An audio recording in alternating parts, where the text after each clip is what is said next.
we are, taking a little break from all the excitement of who's going to win this little bit of money and lots of exposure. Jani, you are the first person from Slovenia I had a chance to meet about 8 or 9 months ago as we started the craziness with d10e going all over the world. We partied in Ibiza together, in San Francisco, and all sorts of other cool places, in Barcelona.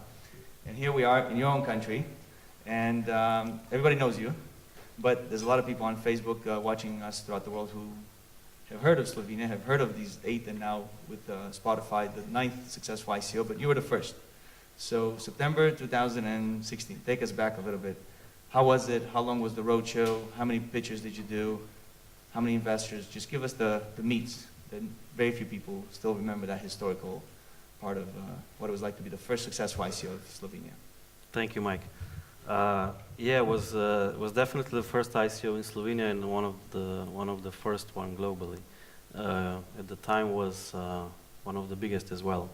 While $10 million doesn't sound much today, back then we raised few $1 million in fiat. We raised 200K of Ether. We raised 7K of Bitcoin. So if you would put that into today's number, that would be over 200 million. Now, you weren't domiciled as a legal entity in your own country, in Slovenia. You were domiciled in the Caribbean. Caribbean. Yeah. Okay. You like the weather, or? The weather I like, definitely, but it was not for that. Okay. Now are you still domiciled there, or now do you have a legal entity? No, now we're moving to Malta. So because it was way easier, way faster to establish that before, and now we're moving to Europe. Because it's just a better environment. Okay. Yeah. So, but it took a while. It took a while to be able to figure out and but to you land considered here. Switzerland. You considered yeah, we considered Singapore. You considered Kazakhstan. Okay. No, Kazakhstan. Back then not, they weren't in the game. No, but we were talking with Switzerland, with Luxembourg, with Malta, with Slovenia as well. I mean, Slovenia we're still talking a lot, so there's a lot of progress being made here. So before everything, the name, Iconomy. Right? It's like economy, but iconomy, like icon and economy. How did you come up with that? How did you come up with that? Smart branding people behind it, right? Oh yeah, definitely. Definitely, we have a great team. The name came out of like, actually it consists of ICO as ICO and NOMI, which in Italian stands for the names.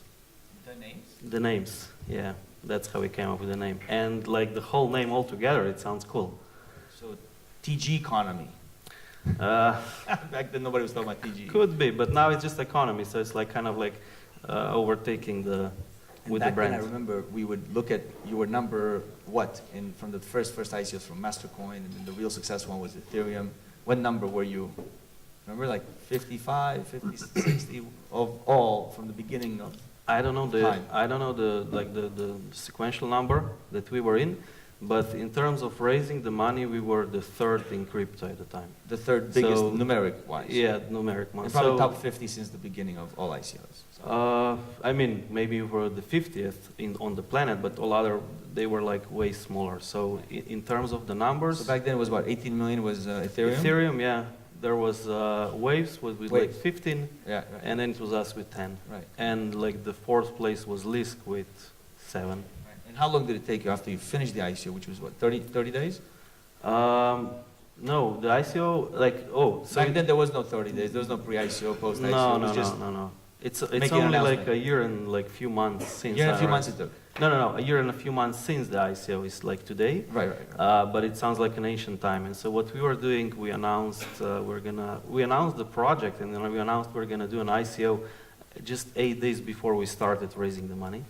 And then it took us 5 weeks for that, because back then the ICOs were like a few week long time. And it sounds like it was a million years ago, because crypto never sleeps, right? It sounds like it was a million years ago, definitely. It's like when I think today of how we did it, and when people are asking today of how we did it, I mean, this logic does not apply anymore, because like it was great logic back then. We figured out, we executed well. And how much money did it cost when you said, okay, we're going to spend this much money for the roadshow and the pitching, and there were no events back then, there were nothing? No, there were no events, even though it was our ICO coincided with the DevCon 2 in Shanghai.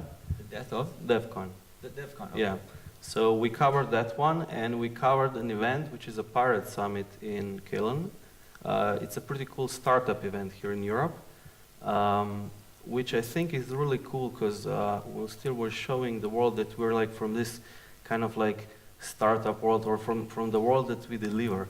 Because if you take a look at today, like if you take a look at the project raising the money, there's a bunch of vaporware projects. The projects that are doing nothing, but they're hyping a lot.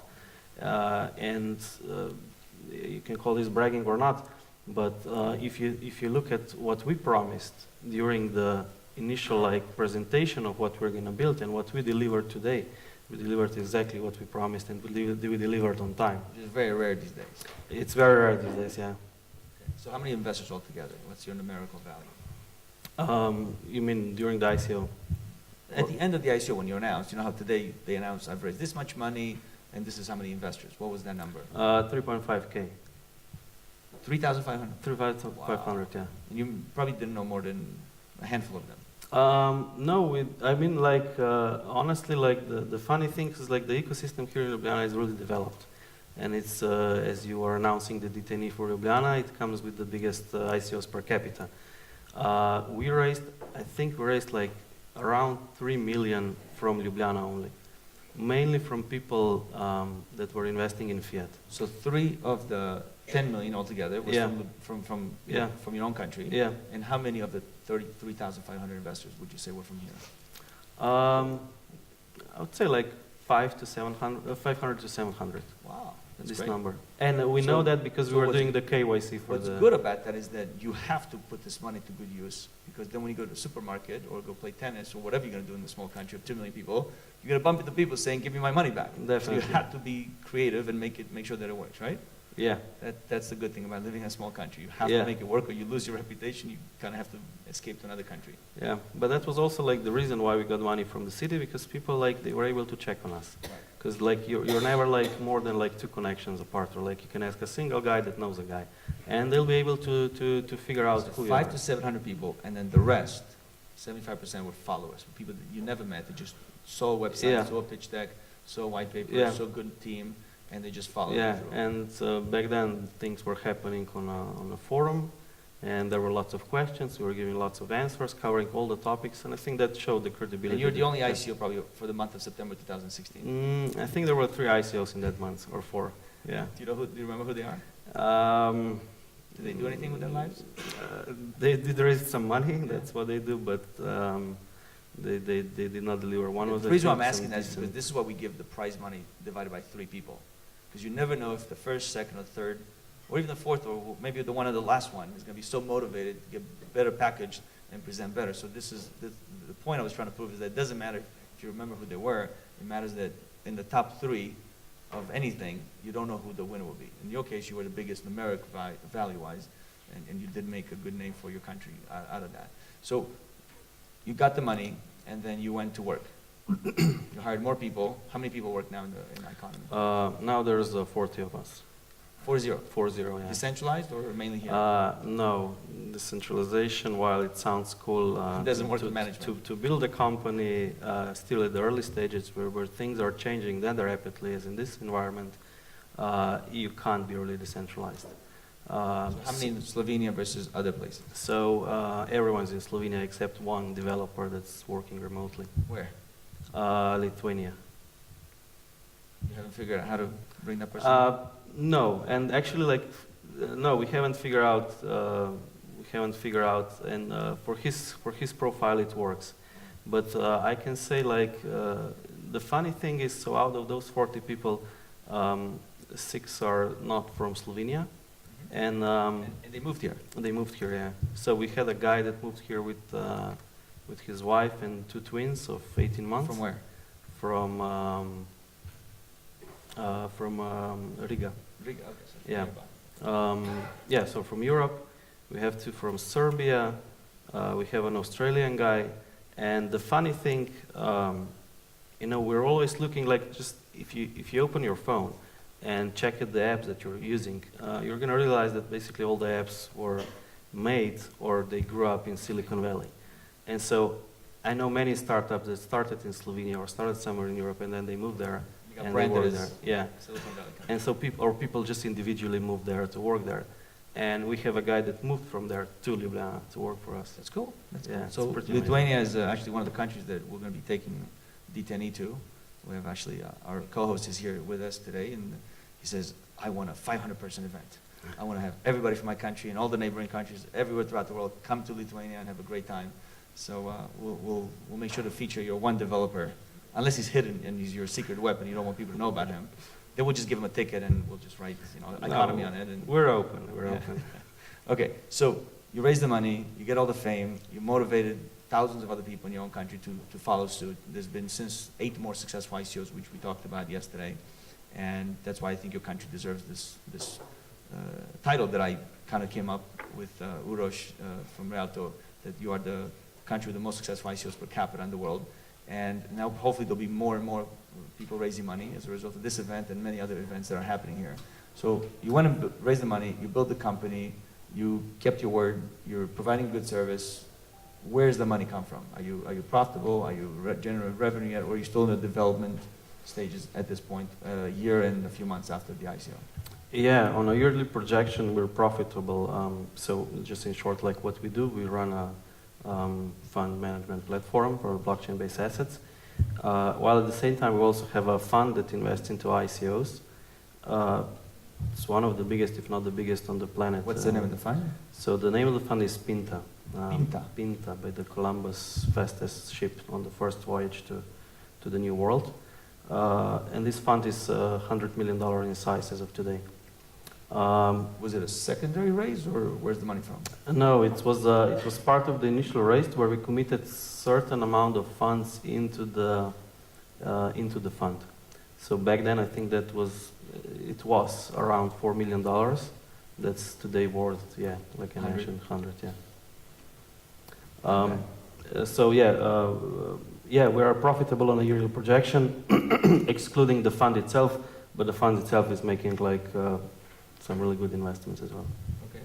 And you make investments outside of Slovenia, right? Yeah, I mean, we make investments regardless. Are you inundated with proposals all the time? Yeah, we're getting lots of proposals, yeah. Lots of proposals and... It's very hard to pick the good ones, right? Yeah, it is. That's why we created this competition, so that we can make it easier on the members of the blockchain investors consortium to kind of put a little bit of money into a few deals and then watch them, and as they survive the test of time, which today means 2-3 months, then we put in more money. So welcome to the club. Yeah, thank you. Okay.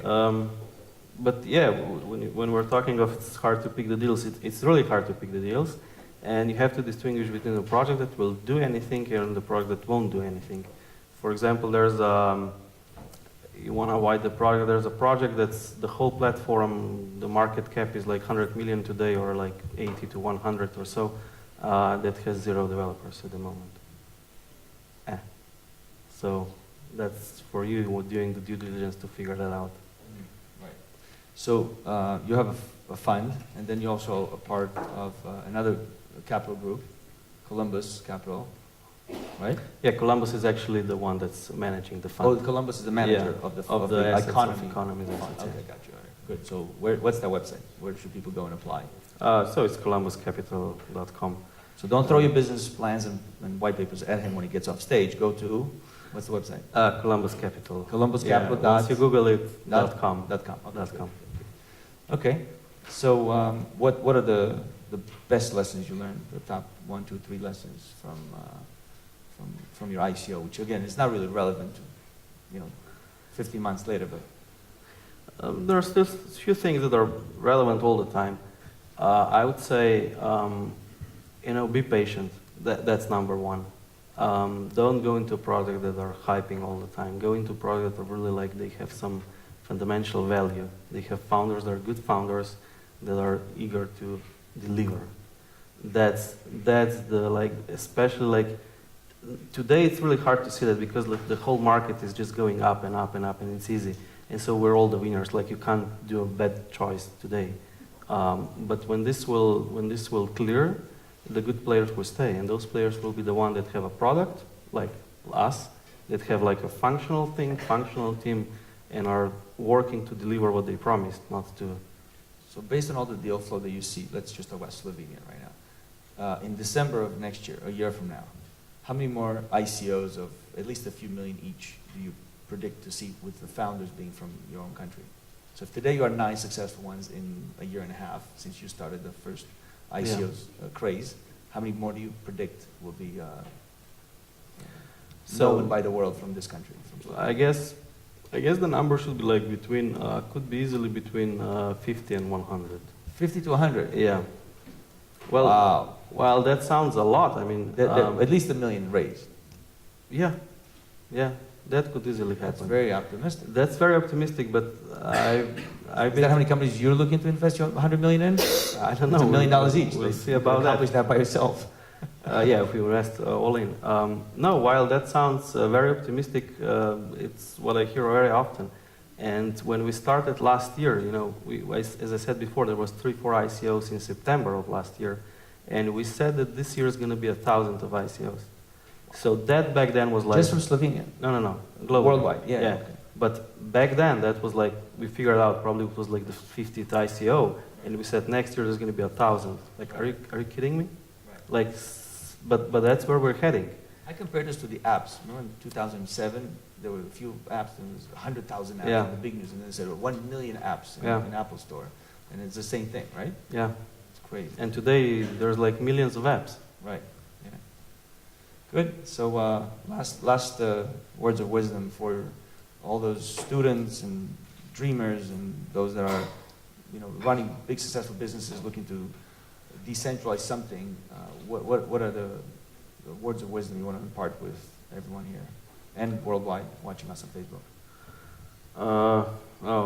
That's I could say a lot here, but Besides get the best advisors and package yourself and have good branding and have a roadshow and allocate $300,000-$500,000, which everybody has already heard this many times. Yeah, but still that's part of the promotion. But where the real value lies is in the project, in delivering the projects.